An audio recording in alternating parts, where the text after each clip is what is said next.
नमस्कार दोस्तों, पिछले वीडियो में हम लोगों ने अजीत डोभाल के बारे में ब्लैक थंडर ऑपरेशन और उसके बाद उन्हें दिया गया कीर्ति चक्र अवार्ड तक जाने थे। आज के वीडियो में हम लोग 1999 के कांधार ऑपरेशन से आगे के बारे में जानेंगे। वो कहते हैं ना, जब कोई फेमस हो जाता है तो चुनौतियां भी उसी तरीके से उसके सामने आने लगती है जिस तरह से उसका वैभव बढ़ता है। ईयर 1999 जब इंडियन एयरलाइंस के विमान IC-814 को हाईजैक करके जब अफगानिस्तान के कांधार ले जाया गया तो भारत के सामने एक बहुत बड़ी चुनौती थी। Like who could be the best person to deal with this situation. कई घंटों के बहस के बाद कुछ नेगोशिएटर के नाम सामने आए। अजीत डोभाल उन प्रमुख नेगोशिएटरों में से एक थे जिन्हें इस सिचुएशन से डील करने के लिए कांधार भेजा गया था। वहाँ का सिचुएशन काफी इंटेंस और डेंजरस था। एक तरफ हथियारबंद तालिबान लड़ाके थे तो दूसरे तरफ खूंखार टेररिस्ट मसूद अजहर की रिहाई की मांग कर रहे प्लेन के हाईजैकर्स थे। डोभाल साहब वहाँ कई दिनों तक उस खूंखार आतंकवादियों के आंखों में आंखें डालकर नेगोशिएट करता रहा। हालांकि भारत को अंततः 3 आतंकवादियों को छोड़ना पड़ा था, लेकिन अजीत डोभाल ने इस सिचुएशन में भी अपने धैर्य और बुद्धिमत्ता का परीक्षा देते हुए एक बार फिर से साबित किया। उन्होंने यह सुनिश्चित किया कि प्लेन में सवार सभी पैसेंजर का कम से कम नुकसान हो और वह सेफली अपने डेस्टिनेशन को पहुंच सके। उसके इस पर्सनल ब्रेवरी और प्रेशर हैंडल करने की क्षमता का पूरी दुनिया ने एक बार लोहा माना। आपको याद होगा 1990 के दशक में जब कश्मीर घाटी में एक्सट्रीमिज्म अपने पीक पर था, उस समय वहां चुनाव कराना लगभग असंभव लग रहा था। इन्होंने वहां भी एक यूनिक स्ट्रेटेजी, आतंक को आतंक से काटने का फॉर्मूला लगाया। कई पूर्व एक्टिविस्ट जैसे कुक्का पारे को मुख्य धारा में लौटने और भारत की मदद करने के लिए मना लिया। इन लोगों ने मिलकर इख्वान उल मुसलमीन नामक एक संगठन बनाया जिसने पाकिस्तान प्रो आतंकवादियों के नेटवर्क को खत्म कर दिया। हम लोग वो थे जो मिलिटेंट थे पहले, और हम लोगों ने इनके खिलाफ लड़ना शुरू कर दिया और हम लोगों ने इनकी कमर तोड़ दी। जो मिलिटेंट थे इनके बेस, इनके टॉप कमांडर्स ने मार दिए। इसी का परिणाम था कि 1996 में जम्मू कश्मीर में शांतिपूर्ण तरीके से विधानसभा का चुनाव हो पाया। आगे चलकर 2005 में IB के डायरेक्टर पद से रिटायर होने के बाद अजीत डोभाल ने विवेकानंद इंटरनेशनल फाउंडेशन की स्थापना की, जो एक प्रमुख थिंक टैंक बन गई। साल 2014 में जब नरेंद्र मोदी भारत के प्रधानमंत्री बने तो उन्होंने अजीत डोभाल को भारत का राष्ट्रीय सुरक्षा सलाहकार नियुक्त किया। NSA बनने के तुरंत बाद अजीत डोभाल के सामने पहली सबसे बड़ी चुनौती इराक से आई। जून 2014 में आतंकवादी संगठन ISIS ने इराक के तिक्रित में लगभग 46 भारतीय नर्सों को बंधक बना लिया था। डोभाल साहब खुद इराक गए और वहां की सरकार और लोकल कॉन्टैक्ट के माध्यम से गोपनीय तरीके से बातचीत की। उनके प्रयासों का ही नतीजा था कि बिना एक भी गोली चले या कोई फिरौती दिए सभी 46 नर्सें सुरक्षित भारत वापस लौट आई। यह उनके क्राइसिस मैनेजमेंट का एक बेस्ट एग्जाम्पल था। प्रधानमंत्री मोदी और अजीत डोभाल की जोड़ी ने भारत की सुरक्षा नीति को पूरी तरह से बदल दिया। पहले भारत को एक सॉफ्ट स्टेट माना जाता था जो हमले होने पर बस कूटनीतिक विरोध जताता था। बस डोभाल साहब ने इसे चेंज कर डिफेंसिव ऑफेंस की रणनीति की शुरुआत की। इसका सीधा सा अर्थ है, अगर तुम हमें परेशान करोगे तो हम तुम्हें वहां मारेंगे जहां तुम्हें सबसे ज्यादा दर्द होगा। उन्होंने एक भाषण में कहा था, तुम एक और मुंबई करोगे तो तुम्हें बलूचिस्तान से हाथ धोना पड़ेगा। डोभाल साहब की इस रणनीति का 3 प्रमुख पहलू है। पहला, डिफेंसिव नीति, मतलब अपनी सीमाओं की सुरक्षा करना, जो पहले भी होता था। दूसरा, डिफेंसिव ऑफेंस रणनीति, मतलब दुश्मन के घर में घुसकर हमला करना ताकि फिर कभी वो भारत पर हमला करने की सोच भी ना सके। और तीसरा, ऑफेंसिव रणनीति, मतलब दुश्मन को पूरी तरह से अलग थलग कर देना। डोभाल साहब की यह नीतियां भारत को अंतर्राष्ट्रीय स्तर पर एक अलग पहचान दिलाई। आज अंतर्राष्ट्रीय स्तर पर कोई भी फैसला बिना भारत को शामिल किए नहीं लिया जाता है। आपको याद होगा 2016 में उरी में जब सेना के कैंप पर हमला हुआ तो पूरा देश गुस्से में था। तुरंत डोभाल साहब ने आर्मी हेड से मिलकर सर्जिकल स्ट्राइक की योजना बनाई और भारतीय पैरा कमांडोज को LOC पार करा करके पाकिस्तानी कब्जे वाले कश्मीर में आतंकी लॉन्च पैड को पूरी तरह से तबाह कर दिया। इसी तरह 2019 में पुलवामा हमले के बाद डोभाल साहब की निगरानी में भारतीय वायुसेना ने बालाकोट एयर स्ट्राइक किया और कई आतंकवादी ठिकानों को तबाह कर दिया। इन दोनों घटनाओं ने दुनिया को एक मैसेज दिया कि भारत अब अपनी सुरक्षा के लिए किसी भी हद तक जा सकता है। आज इंटरनेशनल कम्युनिटी पूरी तरह इस बात से सहमत है कि अगर भारत को छेड़ोगे तो वह घर में घुसकर मारेगा। उसके बाद जब जम्मू कश्मीर से अनुच्छेद 370 हटाने का फैसला लिया जा रहा था तो घाटी में दंगा न भड़के इसकी सुरक्षा योजना का पूरा जिम्मा अजीत डोभाल के सर पर था। इस फैसले के इम्प्लीमेंट के समय पूरे इंटरनेशनल कम्युनिटी को लग रहा था कि घाटी में हिंसा भड़क सकती है। तब डोभाल साहब खुद श्रीनगर की सड़कों पर उतरे।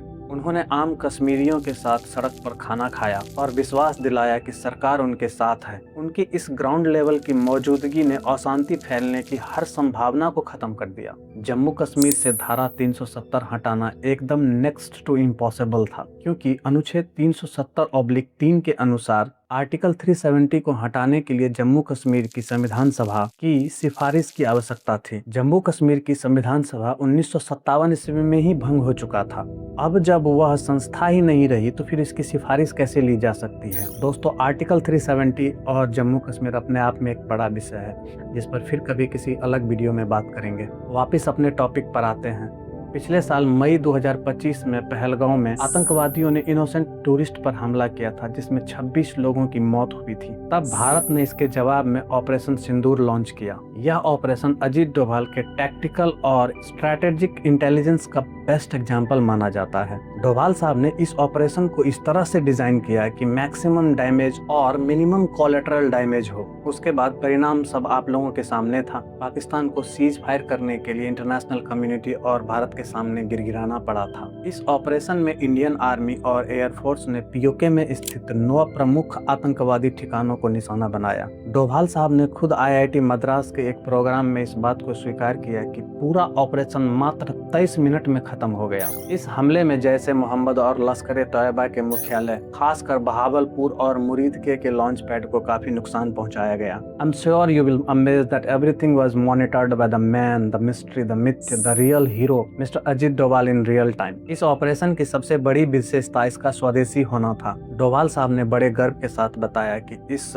ऑपरेशन में इस्तेमाल किए गए ब्रह्मोस मिसाइल, आकाश एयर डिफेंस सिस्टम और राडार सभी भारतीय मेड थे, मतलब मेड इन इंडिया थे। उन्होंने विदेशी मीडिया को चुनौती देते हुए कहा, तुम मुझे एक फोटो दिखाओ जहां भारत के किसी भी स्ट्रक्चर या इंफ्रास्ट्रक्चर को नुकसान पहुंचाया गया हो, जबकि हमने उनके 13 एयरबेस और 9 आतंकवादी ठिकानों को खाक कर दिया है। इस ऑपरेशन में यूज किए गए हथियारों के बल पर हम लोगों ने यह साबित किया कि भारत अब डिफेंस के क्षेत्र में भी आत्मनिर्भर हो रहा है। अजीत डोभाल केवल एक जासूस या रणनीतिकार नहीं है, बल्कि एक बेहतरीन स्पीकर और कम्युनिकेटर भी है। उनका कम्युनिकेशन स्टाइल एंड एबिलिटी ही उनको दुनिया के सबसे बड़े नेता के साथ टेबल पर बैठने का ताकत देता है। उनका एक सबसे अनोखा कम्युनिकेशन स्किल है उनकी चुप्पी। वे मानते हैं कि जासूसी और सुरक्षा के क्षेत्र में पब्लिसिटी से ज्यादा परफॉर्मेंस पर ध्यान देना चाहिए, और यही मायने रखता है। वे आज के युग में भी ऑफिशियल वर्क के लिए भी मोबाइल या इंटरनेट का यूज बहुत ही कम करते हैं। उनका कहना है कि उनके पास कम्युनिकेशन के ऐसे अन्य माध्यम है जिनके बारे में आम आदमी को पता नहीं है। यह मिस्टीरियस वर्किंग स्टाइल ही उन्हें सुरक्षित और अनप्रिडिक्टेबल रखता है। जब वो बोलते हैं तो उनकी शब्दों में राष्ट्रवाद का ज्वाला होता है। उनका मानना है कि रिवेंज हमेशा बुरा नहीं होता है, कभी कभी यह राष्ट्र को महान बनाने की भी शक्ति देता है। उन्हें लगता है कि भारत को अपने इतिहास का प्रतिशोध लेना है, एक ऐसा राष्ट्र बनकर जो आर्थिक रूप से, सैन्य रूप से और वैज्ञानिक रूप से इतना मजबूत हो कि हमारी राष्ट्र नीति इंटरनेशनल कम्युनिटी ड्रिवन या किसी व्यक्ति विशेष के इन्फ्लुएंस में ना हो, चाहे वह सऊदी अरब के राजकुमार के साथ सुरक्षा ऊर्जा पर बात करना हो या अमेरिका के साथ क्रिटिकल टेक्नोलॉजी पर समझौता हो। डोभाल साहब भारत का पक्ष बेहद मजबूती से रखते हैं। वे दुनिया को यह समझाने में सफल रहे हैं कि